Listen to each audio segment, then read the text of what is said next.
babu abin da zai raba ni da ke duniya. A koda yaushe, buri da kuma tunanin ya mace shine samun jarumin namiji, koda a ce mai kwasar kashi ne. Kana idan aka ce kai jarumi ne, mata sun fi bibiyar ka a koda yaushe.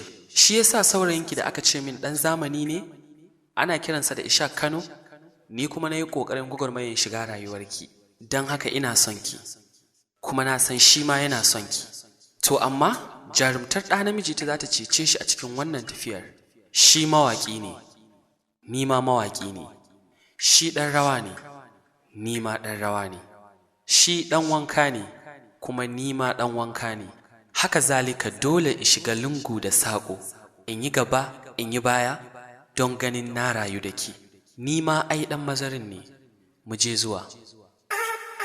Soyayyar da ke a rai ta ke ce, babu ta yanda za na manta da ke.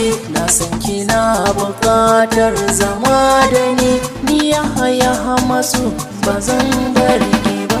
Nima ƙaunar ka zuciya ta shiga, Ishaq ba za ya kai ka ba ko a daga. Ka san salon kiɗa ganga ake buga, yaya masu fagen rawa ba za a kai ka ba.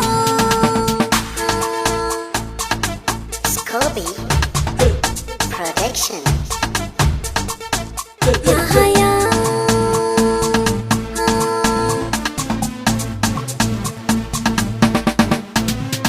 Masoyiya ta kinkere mata a zuciya ke ce mai kore damuwa. Fushin da kin kai gare ni na san magauta su suka saka ki dimuwa. Na sani a yanzu dole za ka gane, kullum da kai min ina sani. Ki duba kaunar ki ya bi jikina, inda yi rawa ne ba za na gaza ba.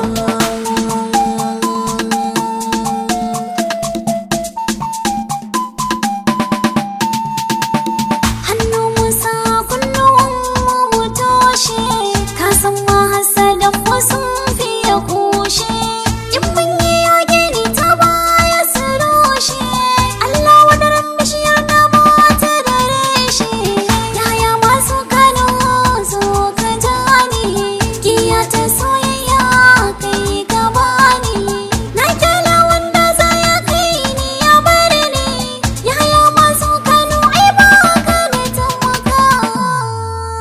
Kaunar ki zuciya ta shiga ya haya mazo kana na ki ne. Bayan da za a yi na barka ne, ga zahiri ba zan ɗauki gaibu ba.